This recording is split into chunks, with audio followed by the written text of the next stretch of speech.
안녕하세요. 저는 올해 50살이 된 여자입니다. 이 나이가 되도록 결혼은 하지 못했고 여전히 싱글로 살아가고 있습니다. 젊은 시절 한번 결혼할 뻔한 적이 있었지만 여러 이유로 물거품이 되었고 그 이후로 지금까지 혼자 지내고 있죠. 그렇다고 제가 독거 생활을 하는 건 아닙니다. 30년 가까이 한 집에서 가정부로 일을 하다 보니 그 집의 사모님과는 거의 친모녀처럼 지내며 함께 살고 있습니다. 물론 그렇다고 제가 그 집의 딸은 아니죠. 제 신분은 명백히 가정부입니다. 제가 고아원에서 자라났다는 사실부터 이야기를 시작해야 할 것 같네요. 태어났을 때부터 고아원에 맡겨진 저는 20살이 될 때까지 그곳에서 지냈습니다. 그리고 고아원을 떠나 독립하려던 시기에 사모님 댁에 가정부로 들어가게 되었습니다. 철자야, 너 고아원 나가면 무슨 계획이 있니? 글쎄요. 아직은 숙식이 해결되는 공장이나 회사에 입사하려고 원서를 넣고 있는데 결정된 건 없어요. 혹시 부잣집에 가정부로 들어가 볼 생각은 없니? 가정부요? 그래. 그 집은 우리 고아원에 오랫동안 기부해온 재벌가야. 최근에 딸이 혼자 살겠다고 독립하면서 보필해줄 가정부를 구한다더구나. 따님이라면 나이가 어떻게 되시는데요? 너보다 훨씬 많아. 거의 40 가까이 된 미혼이야. 그런데 그 나이까지 시집도 안 가고 혼자라니 뭔가 이유가 있겠죠. 나도 그게 미스터리야. 얼굴도 한 번 보면 잊기 힘들 만큼 미인인데 왜 여태 독신인지 이해가 안 돼. 제가 그분 집에서 일하게 되면 어떻게 되는 거예요? 혼자 사는 집이라 내가 도와줄 일이 많진 않을 거야. 월급도 공무원 월급보다 훨씬 높고 일이 그리 힘들 것 같지도 않더라. 그럼 원장님, 저 그 집 소개해 주세요. 몇 년 동안 악착같이 돈 모아서 대학 가든 시집 가든 할게요. 그래, 철자야. 선생님도 바라는 게 바로 그거란다. 그렇게 저는 사모님 댁에 가정부로 취직했고 어느덧 30년 가까운 세월이 흘렀습니다. 꽃다운 20살의 재벌가에서 일을 시작한 제가 이제 50살이 되었고 사모님은 어느덧 나이가 들어 할머니가 되셨습니다. 물론 사모님이라는 호칭은 여전히 그녀에게 어울리지 않습니다. 그녀는 평생 독신으로 살아온 분이니까요. 제가 처음 사모님을 만났을 때를 떠올려 봅니다. 안녕하세요. 처음 뵙겠습니다. 최철자입니다. 잘 부탁드려요.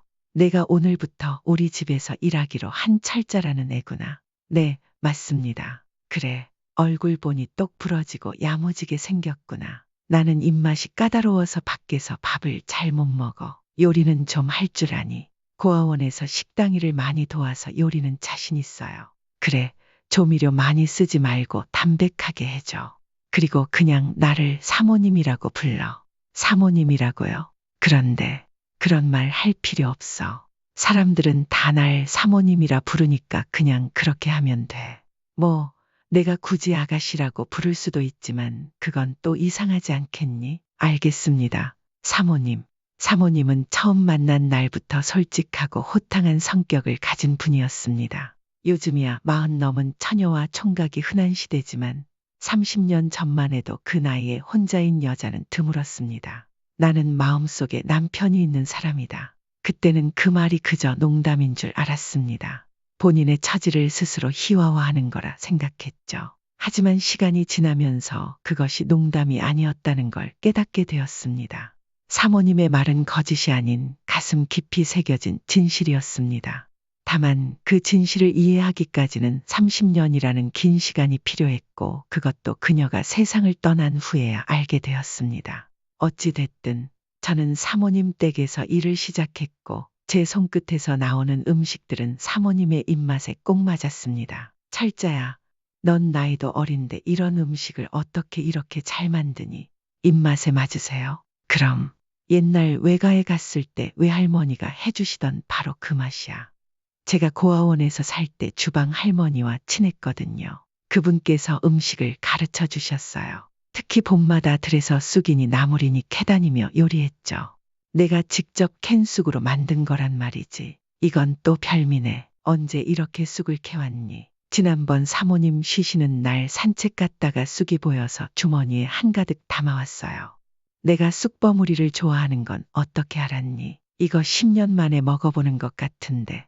너무 맛있구나. 사모님은 제가 만든 음식을 유독 좋아하셨습니다. 저는 그런 사모님의 반응에 뿌듯했고 더 열심히 해야겠다는 마음이 생겼습니다. 철자야, 솔직히 예전에 우리 집에서 일하시던 가정부 아주머니보다 내 솜씨가 더 나은 것 같아. 그럴 리가요. 그분은 한식 명장이셨다면서요. 그래도 넌 찌개 하나를 만들어도 감칠맛이 있어. 직접 담근 간장과 된장 때문인가. 정말 대단해. 제가 고아원에서 주방 일을 오래 해서 그런가 봐요. 주방 할머니가 된장, 고추장 담그는 법부터 김치 만드는 법까지 다 가르쳐 주셨거든요. 철자야, 내 솜씨는 정말 나 하나만을 위해 쓰기엔 아까운 재주야. 나중에 돈 좀 모아서 식당이라도 열면 어떨까? 농담하지 마세요. 사모님, 전 식당 차릴 생각은 없어요. 그럼 내가 돈을 그렇게 열심히 모으는 이유는 뭔데? 사실은요, 나중에 돈을 모으면 대학에 꼭 가고 싶어요. 대학? 네, 어릴 때부터 대학생들이 그렇게 멋져 보였어요. 저도 여대생이 되고 싶어요. 그래? 그럼 지금이라도 가면 되지 않겠니? 그게 돈도 없고 여건도 안 되잖아요. 돈은 내가 지원해 줄게. 대신 공부는 내가 하면 되잖아. 내가 대학 가고 싶다면 내가 아낌없이 도와줄게. 정말요? 그럼 넌 우리 집 가정부일 뿐만 아니라 내가 친딸처럼 아끼는 존재잖아. 하지만 저녁마다 사모님 식사 준비도 해야 하고. 그건 걱정하지 마. 내가 공부하는 동안 저녁은 외식하면 되지. 그 정도야 내가 감당할 수 있어. 너무 죄송해서요. 죄송할 것 없어. 이팔 청춘에 가장 이루고 싶은 꿈 하나 이루지 못하고 산다는 게 얼마나 서글픈 일인지 내가 알아. 나는 그게 어떤 마음인지 누구보다 잘 알아. 사모님의 마지막 말은 제 가슴을 울렸습니다. 그때 문득 저는 사모님께 묻고 싶었습니다. 사모님의 가장 바라는 꿈은 무엇인가요? 그런데 차마 질문을 하지는 못했습니다. 아무리 저를 친딸처럼 대해주시는 사모님이라도 저는 그분의 밑에서 일하는 가정부일 뿐이었고 나이 차이도 많았습니다. 제가 감히 그런 질문을 드리는 게 뭔가 버릇없게 느껴졌거든요. 사모님 덕분에 저는 마침내 땡땡 대학에 합격했습니다. 축하한다, 철자야. 이제 학생이자 가정부가 되었네. 입시 공부할 수 있게 배려해 주시고 등록금까지 지원해 주셔서 정말 감사합니다. 사모님 은혜 절대 잊지 않을게요. 뭘 그렇게까지 생각하니. 내가 꿈을 이루어서 나도 기쁜 걸. 사모님은 제가 대학에 입학한 후에도 학교 생활을 잘할 수 있도록 많은 배려를 해주셨습니다. 그 고마움에 보답하기 위해 저는 학교 생활을 하면서도 가정일을 소홀히 하지 않으려 노력했습니다. 철자야, 학교 다니면서 우리 집 일하는 거 힘들진 않니? 전혀 힘들지 않아요. 계획보다 빨리 대학생이 되었으니 둘 다 열심히 해야죠. 요즘 너 사는 거 보면 하루 24시간이 부족해 보이던데 미안해서 그러지. 사모님, 전 젊어서 잠 좀 줄이고 열심히 살면 되는 거예요. 몇 년 더 고생해야 겨우 갈까 말까 했던 대학을 이렇게 빨리 다니게 되었는데 얼마나 감사하고 기쁜데요. 내가 그렇게 생각한다면 다행이야. 아무튼 철자야, 넌 정말 천성이 악착 같구나. 정말 그랬습니다. 저는 악착같이 생활했습니다. 학교 다니며 부잣집 가정부 일을 병행하는 것은 솔직히 쉬운 일이 아니었습니다. 새벽 4시에 기상해서 아침 식사를 준비하고 사모님께서 드실 점심 반찬까지 차려놓은 후에 학교에 갔습니다. 수업을 마치고 오후에는 집에 돌아와 청소와 저녁 준비까지 하며 가정부로서의 역할을 소홀히 하지 않으려 애썼습니다. 하루 일과를 마치면 밤늦도록 학과 공부를 했고 새벽이면 다시 일어나 하루를 시작했습니다. 철자야, 대학생도 됐는데 미팅 같은 건 안 하니? 제가 뭐 미팅하려고 대학 갔나요? 그건 아니지만 한창 예쁠 나이에 연애도 하고 그래야지. 학교 다니는 남학생들 중에 마음에 드는 사람 없어. 아직은 없어요. 사모님, 제 주제에 무슨 대부분 멀쩡한 집 아들내미들이라 저 같은 사람은 거들떠보지도 않을걸요. 그런 말이 어딨니? 철자가 부모 덕이 없어 고아원에서 자란 것 빼고 뭐가 부족하다고 그래. 사모님은 그렇게 말씀하셨지만 현실은 달랐습니다. 부모가 없다는 사실은 큰 약점으로 작용했습니다. 제가 상상했던 조건 따위 상관없이 저를 사랑해 줄 사람이 있다는 꿈과는 달리 현실은 냉정했습니다. 그러나 사모님께는 말하지 않았지만 사실 저는 대학교에 가서 미팅을 몇 번 했습니다. 그중 한 명은 잘생긴 치대생이었어요. 성격도 좋고 대화도 잘 통해서 거의 사귀는 단계까지 갔습니다. 어느 날 영화관에서 데이트를 마치고 나오는 길에 그가 물었습니다. 철자야, 부모님은 무슨 일을 하시니? 우리 부모님? 갑자기 그건 왜? 다름이 아니라 내가 너랑 진지한 만남을 가져볼까 해서. 솔직히 나는 장난 같은 연애는 하고 싶지 않거든. 그게 무슨 말이야? 너랑 결혼을 전제로 만나보고 싶다는 뜻이야. 근데 내가 명문여대 국문과 학생이라는 거 말곤 내 이야기를 잘 몰라서 내 부모님은 어떤 일을 하시는지 궁금했어. 아, 그래. 그런 생각이라면 미리 말하지 않은 게 미안하구나. 사실 난 부모님이 없어. 부모님이 없다고. 그럼 철자가 고아란 말이야. 응. 태어나자마자 고아원에 맡겨졌고 성인이 되어서 고아원을 나왔어. 그 뒤로는 부잣집에서 가정부로 일하며 살았지. 지금도 그 집에서 가정부로 일하고 있고. 그러면 지금 대학 다니면서 가정부 일을 한다는 거야. 응, 좀 흔한 경우는 아니지. 하지만 그게 사실이야. 사모님이 좋은 분이라 내가 대학에 다닐 수 있게 많이 배려해 주셨어. 그랬구나. 내가 뭔가 사연이 있어 보이긴 했지만 이 정도일 줄은 몰랐다. 이 정도라니 그건 혹시 내가 생각하는 결혼 배우자의 조건에 내가 미달된다는 뜻인가? 그렇게 꼬집어서 말할 필요는 없는데 아무튼 철자야. 솔직하게 모든 걸 말해줘서 고마워. 아니야. 우리가 더 깊어지기 전에 내가 내 입장을 알게 된 게 나도 고마워. 그와의 대화는 거기서 끝났습니다. 그 이후로 서로 연락하지 않았고 시작될 뻔했던 연애는 그렇게 끝나버렸습니다. 이 일을 마음속에만 간직하고 있었지만 어느 날 사모님과 함께 소주를 마시다가 저도 모르게 털어놓고 말았습니다. 뭐, 사내 자식이 겨우 그런 이유로 철자를 찾단 말이야. 뭐, 시작도 안 했는데 차인 건 아니고. 아이, 됐어. 그런 놈 집어치워. 치대생이면 다야. 철자가 어디가 모자라다고 그런 망발을 씨부리다니. 그놈 이름이 뭐야? 내가 내일 당장 찾아가서. 사모님, 진정하세요. 어차피 그 녀석 제 타입도 아니었거든요. 그래? 그럼 됐어. 야, 너 싫다는 놈 붙잡아봐야 남는 거 하나 없어. 차라리 너 좋다는 채대생이 훨씬 낫지. 채대생은 왜 갑자기요? 치대생 하니까 생각난 건데. 채대생 애들이 건강하고 착실하지 않아? 사모님, 진짜 엉뚱하시네요. 웃겨서 술이 다 깨요. 사모님은 웃음을 터뜨리며 말을 이었습니다. 철자야, 남자는 조건도 외모도 중요한 게 아니야. 가장 중요한 건 세상에서 널 제일 예쁘게 바라보는 눈빛, 그리고 너만 좋다는 일편단심. 그런 남자를 만나야 행복한 거야. 사모님, 그런데 그런 남자가 제 팔자에 있을까요? 내 팔자엔 있을 거다. 나보단 나은 팔자니까. 난 평생 해바라기 하는 팔자야. 해바라기요? 사모님은 왜 그런 말씀을 자꾸 하세요? 누구 평생 기다리는 남자라도 있으세요? 철자야, 해바라기는 보이는 해를 따라가는 거지. 근데 나는 평생 보이지도 않는 해를 따라가는 해바라기라니까. 그런 사람을 왜 기다려요? 사모님, 사모님처럼 멋진 분이 너무 아깝잖아요. 그러게 말이다. 나도 내 인생이 아깝다. 아깝고 허무하지. 사모님은 가끔 술에 취하거나 우울해질 때면 이런 말을 하곤 했습니다.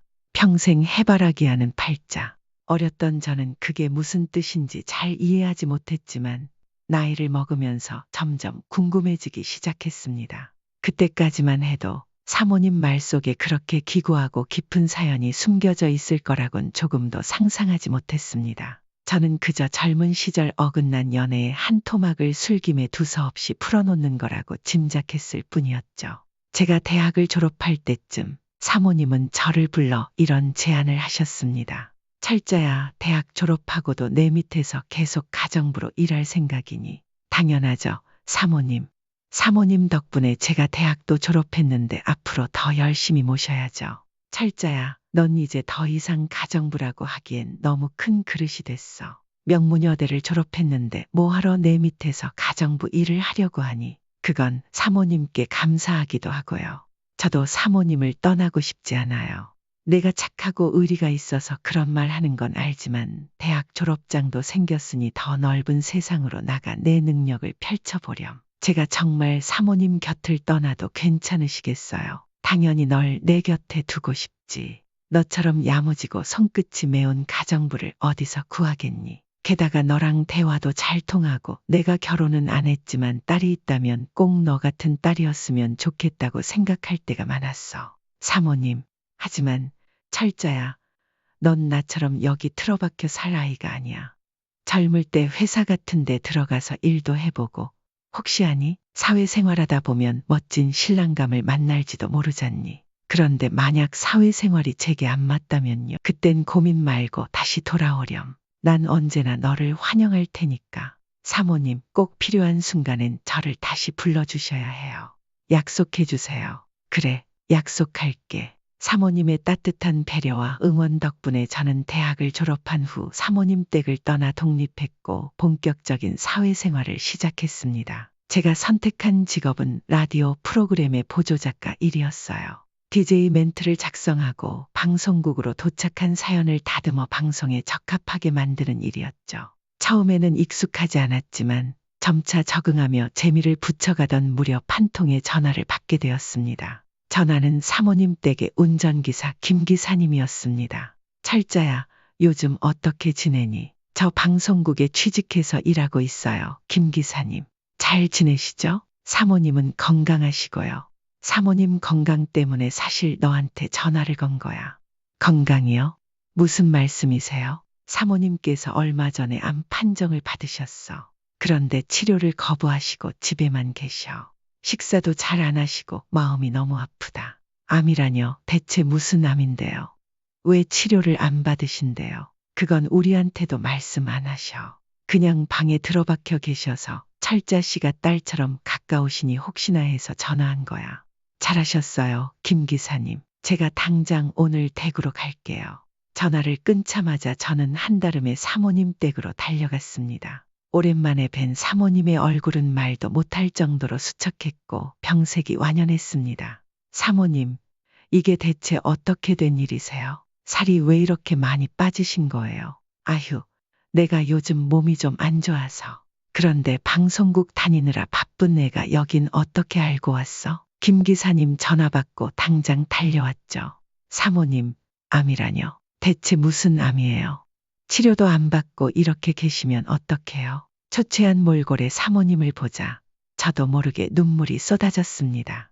날 위해 울어주는 너를 보니 난 이상하게 미안해지는구나. 사모님이 이런데 제가 어떻게 걱정을 안 해요? 사모님은 저에게 어머니 같은 분이신데 이렇게 아무 치료도 안 받고 계시면 안 돼요. 사모님은 유방암 말기 진단을 받으셨고 병원에서는 시한부를 선고하며 항암 치료와 수술을 권한 상태였습니다. 무엇보다 암 환자에게는 식단 관리가 중요했지만 사모님은 아무것도 드시려 하지 않았습니다. 저는 방송국에 즉시 사직서를 제출하고 사모님 병간호에 전념하기로 했습니다. 내가 뭐라고 어렵게 들어간 직장까지 관두고 병간호를 하겠다는 거니? 사모님은 제 꿈을 이루게 해주신 분이에요. 그리고 제게 어머니나 다름없는 분이세요. 그래도 내 앞길을 팽개치면서까지 내가 병간호를 받는 건 너무 미안하고 부담스러워. 사모님, 정말 그렇게까지 부담스러우세요? 그렇다기보단 내가 젊은 나이에 이러고 있는 게 너무 안타깝구나. 그러니까 사모님, 마음 독하게 먹고 일어나셔야죠. 유방암이 그렇게 만만한 병이 아니라고요. 사모님은 꿋꿋하게 이겨내셔야 해요. 철자야, 병원에서 이미 가망이 없다고 했단다. 고통스러운 항암 치료를 하며 말라가는 내 모습은 차마 보여주고 싶지 않아.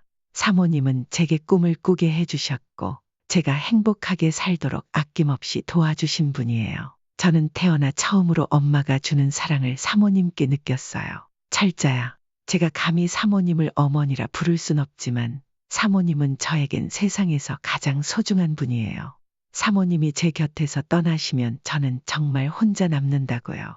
그러니까 악착같이 병을 이겨내 주세요. 제발요. 저는 눈물을 흘리며 사모님의 꺾인 의지를 일으켜 세웠습니다. 그리고 지극정성으로 병간호를 시작했습니다. 적합한 유기농 식단을 만들어 정확한 시간에 드시게 했고 병원 치료와 규칙적인 운동도 꾸준히 이어갈 수 있도록 도왔습니다. 병원에서는 처음에 사모님에게 3년 이상 살기 힘들 것이라는 진단을 내렸지만 사모님의 강한 의지와 저희 헌신 덕분인지 5년 만에 기적적으로 완치 판정을 받게 되었습니다. 어렵게 완치됐으니 앞으로도 철저히 관리하시고 매년 정기 검진 빠뜨리시면 안 돼요. 그래, 철자야. 너 아니었으면 내가 이렇게 살아있을 수 없었을 거야. 고맙다. 완치 후에도 저는 방송국으로 돌아가지 않았습니다. 대신 사모님 댁에서 다시 가정부 일을 하며 새로운 도전을 시작했습니다. 제가 도전한 일은 웹소설 공모전이었고 운 좋게 입상하며 작가로 데뷔하게 되었습니다. 웹소설 작가는 재택근무가 가능한 일이었기에 사모님을 돌보며 제 일을 병행할 수 있었습니다. 철자야, 너 때문에 내가 목숨을 덤으로 얻었어. 고맙다. 사는 게 지치고 재미없어서 다 내려놓고 싶었는데 너 덕분에 건강도 되찾고 사는 재미도 찾았다. 사모님, 제 곁에서 오래오래 살아주세요. 그런데 방송국 일에 미련은 없니? 난 내가 그걸 그만둔 게 자꾸 마음에 걸려. 방송일도 재미있었지만 지금이 더 좋아요. 웹소설은 반응도 바로바로 올라오고 독자들과 소통도 수월하거든요. 사모님은 제 소설의 첫 독자이자 가장 열렬한 팬이 되어주셨습니다. 제가 업로드한 소설을 가장 먼저 읽고 솔직한 피드백을 주셨죠. 사모님은 완치 후 건강을 되찾고 10년을 무탈하게 잘 지내셨습니다. 하지만 몇 년 전부터 사모님의 건강은 급격히 악화되었고 결국 병원에서도 모든 치료를 포기한 채 집으로 돌아와 생애 마지막 며칠을 보내게 되었습니다. 30년 동안 저를 친딸처럼 대해주신 사모님께서는 세상을 떠나기 며칠 전 마치 자신의 죽음을 예견이라도 하신 듯 제게 의미심장한 말씀을 남기셨습니다. 철자야, 내가 하나 비밀이 있는데 나 죽거든 어떤 남자가 찾아올 거야. 사모님, 왜 그런 말씀을 하세요? 그러지 마세요. 그냥 너한테는 그 말을 해줘야 할 것 같아서 그래. 그 남자가 찾아오면 따뜻한 밥 한 끼 대접하고 보내줘. 알겠니? 알겠습니다. 사모님. 사모님의 상태가 너무 안 좋아서 더 묻지는 못했지만 그 말이 머릿속에 맴돌았습니다. 그리고 며칠 후 사모님은 조용히 세상을 떠나셨습니다. 30년 동안 사모님 댁에서 가정부로 일하며 각별한 인연을 맺었던 저로서는 그분의 죽음을 받아들이기 어려웠습니다. 상실감은 이루 말할 수 없이 컸고 사모님이 없는 대저택은 너무나 텅 비고 낯설었습니다. 사모님의 장례식이 끝난 후 저는 대저택에 홀로 남아 사모님의 유품을 정리하며 작별의 시간을 가졌습니다. 유품 정리를 마치고 마지막 짐을 싸며 저택을 떠나려던 그때 현관벨이 울렸습니다. 현관문을 열어보니 검은 양복을 입은 훤칠한 키의 노신사가 서 있었습니다. 그 순간 사모님이 남기신 말씀이 떠올랐습니다. 철자야, 나 죽거든 어떤 남자가 찾아올 거야. 이상한 예감이 들었지만 일단 대문을 열고 노신사를 맞이했습니다. 여기가 박희란 씨 댁 맞습니까? 네, 맞습니다. 그런데 박희란 씨는 제 사모님이셨고 얼마 전 돌아가셨습니다. 정말입니까? 박희란이 죽었다는 게 사실이군요. 그의 목소리는 떨리고 있었습니다. 장례식이 끝난 지 얼마 되지 않았습니다. 저는 이 집에서 30년 넘게 가정부로 일했던 사람이고 사모님과는 무척 각별한 사이였습니다. 그런데 사모님께서 사후에 어떤 남자가 찾아올 거라고 하신 적이 있어서요. 혹시 노신사는 고개를 끄덕였습니다. 젊었을 적 틀림없이 수려한 미남이었을 그의 얼굴은 나이가 들어 주름이 졌지만 여전히 이목구비는 선명하고 눈에 띄는 사람이었습니다. 하얀 피부와 깊은 눈빛은 슬픔과 황망함을 감추지 못한 채로 흔들리고 있었습니다. 죄송합니다. 대문 앞에서 이러는 게 실례인 걸 알지만 저 집안을 잠시 볼 수 있을까요? 저는 박희란 씨와 예전에 아주 가까웠던 사이였습니다. 그녀의 유품 정리를 돕고 싶습니다. 그의 목소리는 떨렸고 그 슬픔은 진심으로 느껴졌습니다. 저는 잠시 망설이다가 그를 집 안으로 안내했습니다. 순간 사모님께서 남기셨던 말씀이 떠올랐습니다. 남자가 찾아오면 따뜻한 밥 한 끼 대접하라. 그제야 저는 이 노신사가 사모님과 예사로운 관계가 아니었음을 직감했습니다. 노신사를 집 안으로 들였고 그는 천천히 집안 곳곳을 둘러보았습니다. 이렇게도 낡았군. 희란이 이렇게 오래된 집에서 혼자 지냈다니. 그는 한숨을 쉬며 거실을 둘러보다 갑자기 바닥에 주저앉아 어깨를 들썩이며 울음을 터뜨렸습니다. 희란아, 미안해. 내가 너무 늦었어. 미안하다.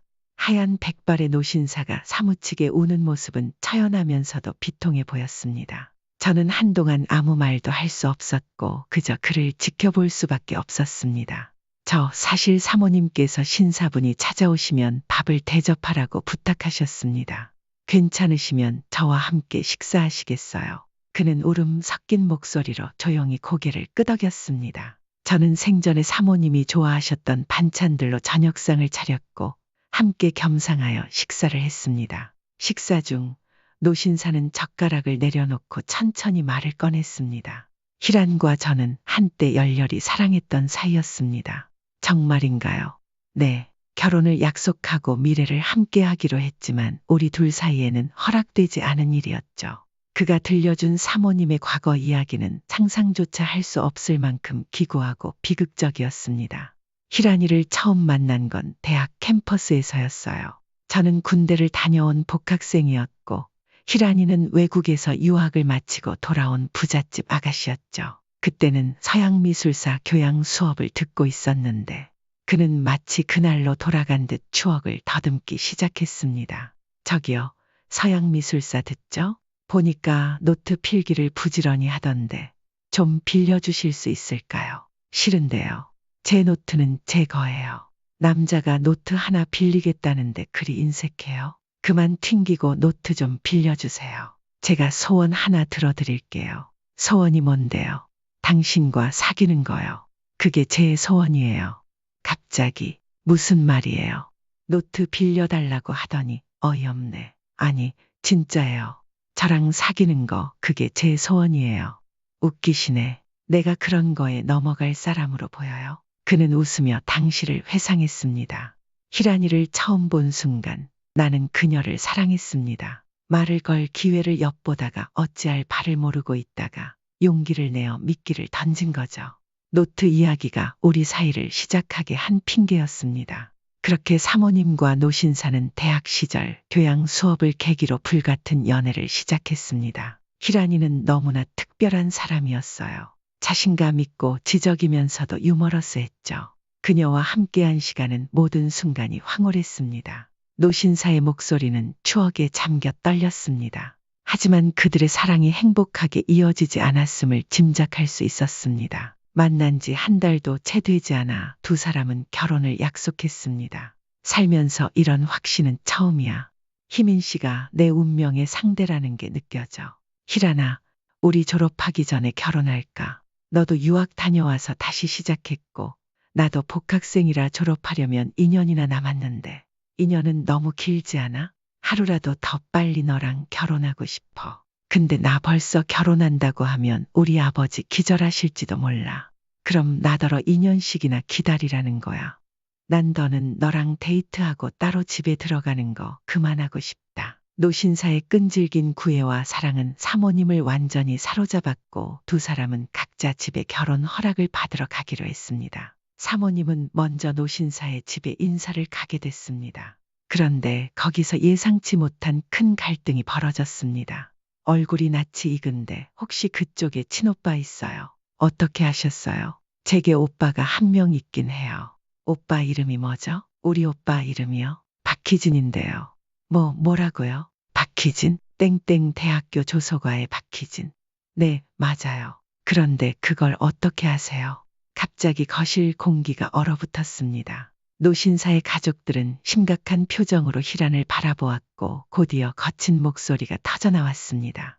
오빠, 이 결혼 절대 안 되는 거 잘 알지? 우리 언니 잡아먹은 놈 집안의 딸과 결혼하겠다는 건 아니지. 아니, 대체 그게 무슨 말이에요?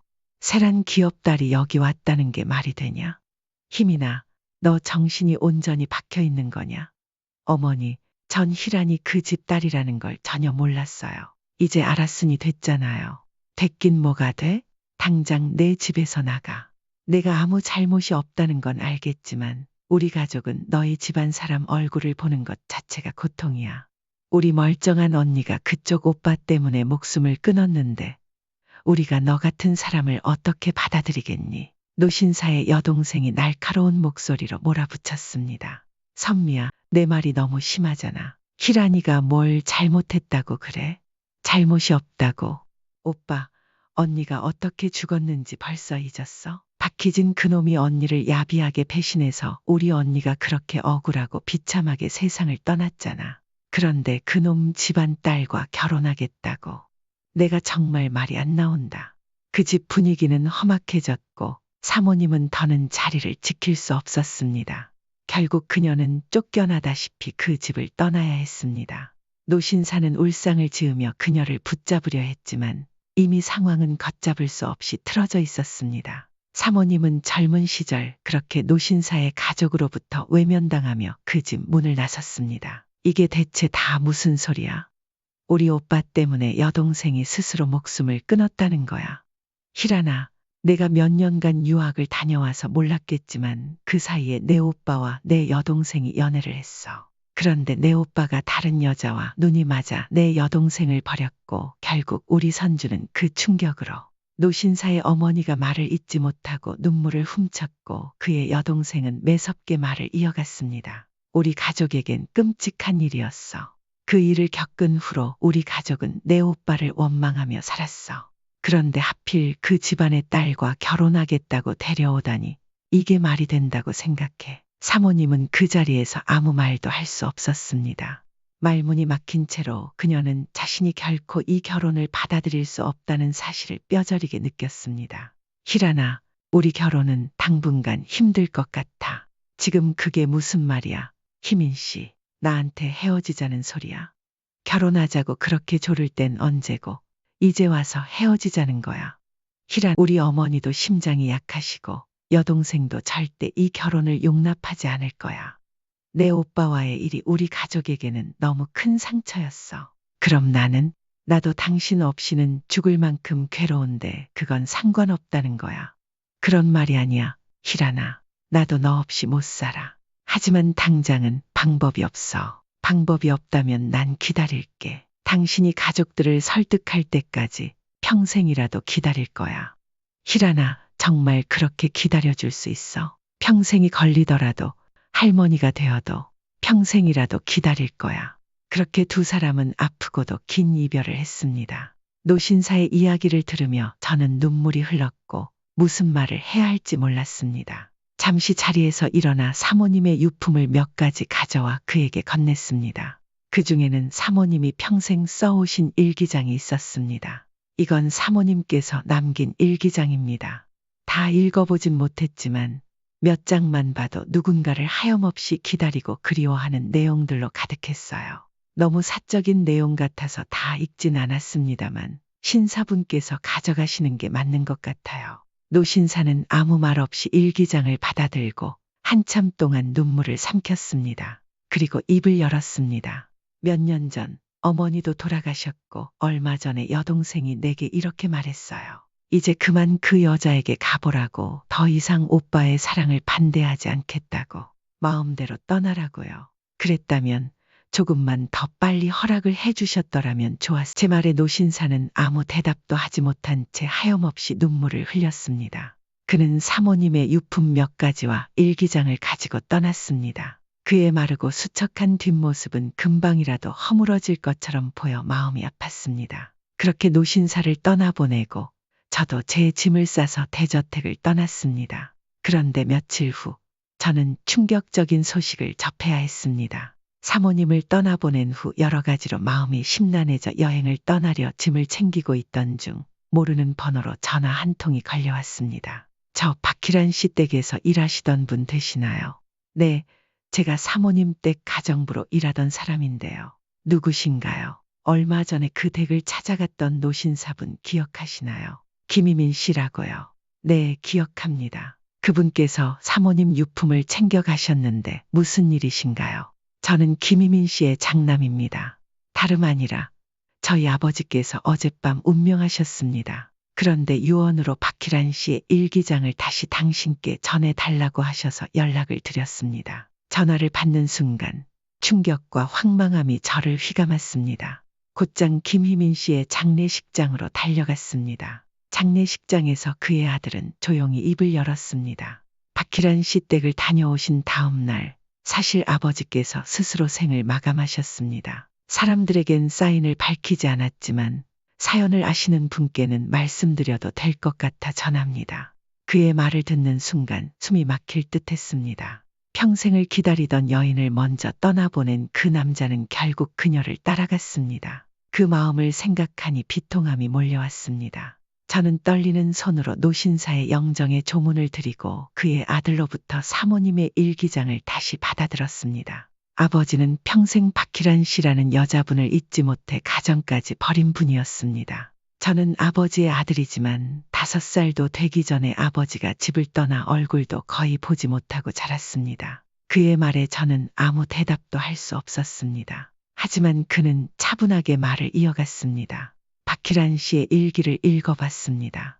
실례인 줄 알면서도 평생 우리 가족을 불행으로 몰아넣은 분이 어떤 사람인지 궁금했습니다. 솔직히 그분에 대한 궁금증은 풀렸습니다. 그분에 대해 어떻게 생각하게 되셨나요? 평생 아버지를 기다리며 결혼도 하지 않고 사무치는 그리움 속에서 긴 세월을 외롭게 보내신 분, 저는 이해하지 말아야 할 사람을 이해해버렸습니다. 그의 말에 저는 그저 고개를 끄덕이며 감사의 뜻을 전했습니다. 감사합니다. 그래도 사모님을 이해해 주셔서요. 그래서 제가 오늘 장례식장에 오시라고 연락드린 이유가 있습니다. 아버지와 그분의 무덤을 나란히 두고 싶습니다. 두 분이 이 생에서 이루지 못한 사랑을 죽어서라도 함께할 수 있게 해드리고, 이번엔 사위가 문제네. 유 씨는 혼잣말하며 휴대폰을 내려다봤습니다. 민석의 메시지가 이어졌습니다. 돈을 달라는 것도 아니고 명의만 빌려달라는 건데 왜 그걸 못 참고 대들어서 부모님이 여기까지 오시게 해. 나도 중간에서 미치겠어. 그냥 조용히 넘어가면 안 돼? 잘하다가 왜 요즘 이러는 거야? 너까지 이러면 나는 어떡하라고. 그리고 왜 장모님 집에 간 거야? 일 크게 만들고 싶어서 그래. 문자를 끝까지 읽지 못한 유 씨는 바로 통화 버튼을 눌렀습니다. 민석은 전화를 받자마자 다급히 대답했습니다. 안녕하세요, 장모님. 밤중에 무슨 일이세요? 지영이는요? 지영이는 자고 있다. 그런데 너 이게 무슨 메시지야? 유 씨의 단도직입적인 질문에 민석은 크게 당황하며 말을 더듬었습니다. 아무것도 아니에요. 지영이랑 작은 오해가 있어서요. 내가 장모를 바보로 하냐? 아니요, 그럴 리가요. 장모님, 절대 그런 건 아니에요. 민석이 명조를 변명하려는 말을 끊고 유 씨가 다시 물었습니다. 그러면 사돈네 사업을 지영이 이름으로 하자는 걸 거절한 게 지영이 잘못이라는 거냐? 이게 무슨 논리인지 모르겠다. 그건 아니고요. 너 결혼할 때 뭐라 그랬어? 무슨 일이 있어도 내가 지영이 방패막이 돼준다고 했지. 다시는 이런 일 없을 거라고 결혼만 시켜달라고 애원했잖아.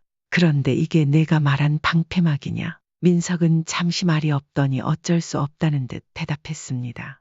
네, 그렇긴 했습니다. 그런데 정말 그럴 의도는 없었어요. 지영이가 자기 발로 나간 거예요.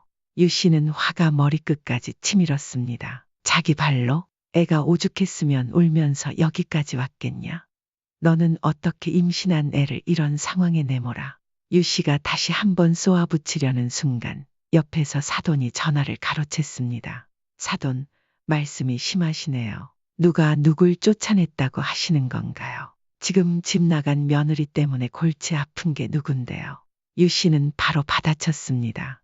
누구 때문에 나갔는지 생각해 보셔야죠. 그게 사돈 때문이라는 거 몰랐어요. 사돈은 비꼬는 듯 말했습니다. 지영이가 누구 보고 배웠는지 참 잘 알겠네요. 시어머니가 한마디 하면 내 하는 법이 없고 따박따박 말대꾸나 하더라고요. 결혼 전에 이런 건 좀 교육해서 보내야 하는 거 아닌가요? 유 씨는 치지 않고 대꾸했습니다. 거절할 만하니까 거절했겠죠. 그리고 저라고 민석이한테 불만이 없는 줄 아세요? 그런데 애들이라 참견 안 하려고 참고 있었던 거예요. 그런데 이게 결과입니까? 더러워서 결혼 안 시키려 했는데 하도 매달리길래 허락했더니 임신한 애를 이렇게 내쫓다니요. 인간이면 인간답게 좀 사세요. 유 씨는 더 이상 참지 못하고 씩씩대며 전화를 끊었습니다. 박 싶어서요. 그의 뜻에 따라 노신사와 사모님의 무덤은 나란히 양지바른 언덕 위 멀리 푸른 바다가 보이는 풍광 좋은 곳에 자리를 잡게 되었습니다. 저는 그곳에서 두 분의 묘비를 바라보며 두 손을 모았습니다. 며칠 뒤 집으로 돌아와 사모님의 일기장을 천천히 읽기 시작했습니다. 예정했던 여행은 취소했고 며칠 밤을 새워 사모님의 일기를 읽고 또 읽었습니다. 일기 속에는 미처 알지 못했던 사모님의 사무친 그리움과 50년에 가까운 세월의 기다림이 고스란히 담겨 있었습니다. 사모님, 지금 계신 그곳에서는 그토록 기다리던 그분을 만나 행복하신가요? 부디 그곳에선 누구의 방해도 받지 않고 행복하시길 바랍니다. 이 생에서 이루지 못한 사랑이지만 다른 세상에선 두 분만의 세상을 꼭 꾸려 가시길 바랍니다. 만약 다음 생이라는 것이 있다면 다시 태어나 다시 만나 이번에는 그 실타래를 원 없이 풀어갈 수 있기를 간절히 기원합니다. 여러분도 마음속에 사무치게 그리운 누군가가 있나요? 만약 그런 분이 있다면 오늘 밤 꿈속에서 그리운 그분과 재회하는 행복한 꿈을 꾸시길 바랍니다. 긴 이야기를 들어주셔서 감사합니다.